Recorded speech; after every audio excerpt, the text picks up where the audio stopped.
Bollywood industry में यूं तो आपने कई लव स्टोरीज और एक्शन मूवीज देखी होगी, लेकिन किसी इंसान पर बनी बायोपिक फिल्म की बात ही कुछ और है, जिसमें उसके जन्म से लेकर अब तक की जर्नी को दर्शकों के सामने इस तरह बड़े पर्दे पर उतारा जाता है कि उस स्टार में ही उस इंसान की छवि नजर आने लगती है। वैसे तो बायोपिक फिल्मों में सभी बातें सच नहीं होती, कुछ तो फिल्म को एंटरटेनिंग बनाने के लिए कुछ मसाले अपनी ओर से भी डाले जाते हैं, जिससे उस इंसान की पूरी सच्चाई दर्शकों तक पहुंच ही नहीं पाती। ऐसी ही एक कहानी गंगूबाई की भी है।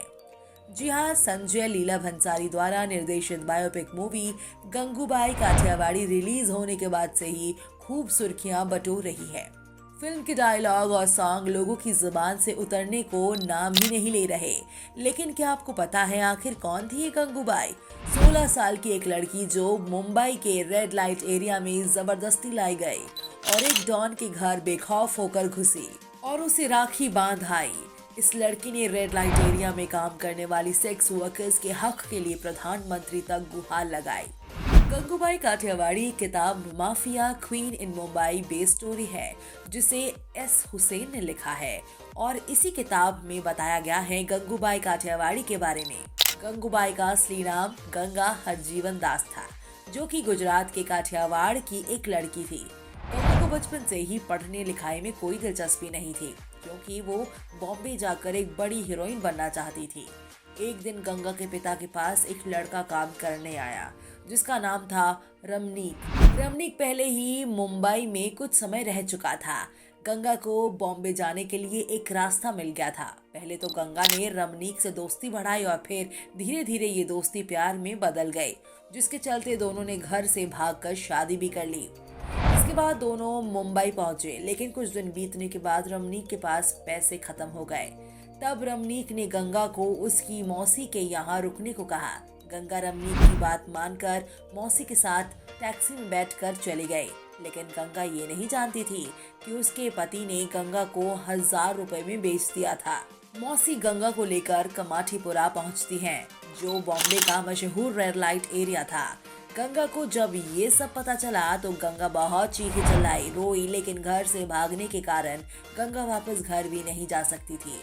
आखिरी में गंगा ने समझौता कर ही लिया। अब हरजीवन दास काठियावाड़ी गंगू के नाम से जानी जाने लगी। एक दिन शौकत खान नाम का पठान कमाठीपुरा आया। वह गंगू के पास गया और उसे बड़ी बेदर्दी से पीटा गया और बिना पैसे दिए चला गया, और ऐसा दूसरी बार भी हुआ।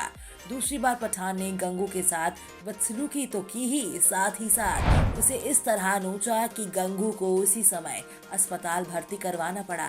इसके बाद गंगू ने पठान से बदला लेने के लिए सारी जानकारी जुटाई और पता चला कि वह मशहूर डॉन रहीम लाला के लिए काम करता है। उसके बाद गंगू रहीम लाला के घर पहुंच गई और उसके साथ हुए हादसे की सारी बात कह डाली। रहीम ने गंगू का साथ देने का वादा किया, जिसके बाद गंगू ने एक धागा रहीम के हाथों में ये कहकर बांध दिया कि आज से आप मेरे भाई हैं। इस तरह गंगू ने डॉन को अपना राखी भाई बना लिया। वहीं 2 सप्ताह गुजरने के बाद पठान वहां फिर आया, लेकिन इस बार जब रहीम लाला को पठान के आने की खबर लगी तो रहीम ने शौकत की जमकर पिटाई की। इसके साथ ही सबको चेतावनी भी दी कि गंगू मेरी बहन है, अगर इसे किसी ने भी हाथ लगाया तो उसे छोड़ूंगा नहीं। इसके बाद कमाठीपुरा में गंगू का दबदबा कायम हो गया।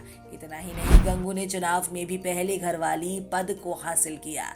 अब गंगू कोठेवाली नहीं बल्कि गंगूबाई काठियावाड़ी के नाम से मशहूर हो गई। अब गंगू के दरवाजे पर अगर कोई लड़की जबरदस्ती लाई जाती तो गंगू उन्हें वैशाल्य में नहीं रखती, वह उसे जाने के लिए कह देती। एक समय जब प्रधानमंत्री ने इस रेड लाइट एरिया को खत्म करने की ठानी तो गंगू बेखौफ होकर देश में वेश्यावृत्ति को वैध बनाने के मुद्दे को लेकर उस समय के प्रधानमंत्री के पास चली गई। प्रधानमंत्री ने गंगू को समझाया कि वह इस तरह के काम को छोड़कर शादी करके अपनी आगे की जिंदगी अच्छे से जिए, लेकिन गंगूबाई ने बड़ी बेबाकी से प्रधानमंत्री से ही पूछ लिया कि क्या आप मुझसे शादी करेंगे। प्रधानमंत्री जी गुस्सा हुए। तब गंगू ने कहा कि ये सब काम करने के बाद कौन हमसे शादी करेगा, और अगर ये एरिया हटा दिया गया तो हवस के भूखे लोग रोड पर खुलेआम महिलाओं को छेड़ने लगेंगे। इस तरह गंगू रेड लाइट एरिया में काम करने वाली सेक्स वर्कर्स के हक के लिए लड़ी, जिसके चलते आज भी वहां की हर औरत के दिल में गंगूबाई बसी हुई है। एंटरटेनमेंट स्पाइसेस में अभी के लिए इतना ही। अगर आपको हमारी वीडियो पसंद आई है तो प्लीज़ इसे लाइक और शेयर ज़रूर करें और आगे भी ऐसी ही मसालेदार खबरों के लिए चैनल को सब्सक्राइब करना बिल्कुल भी ना भूलें।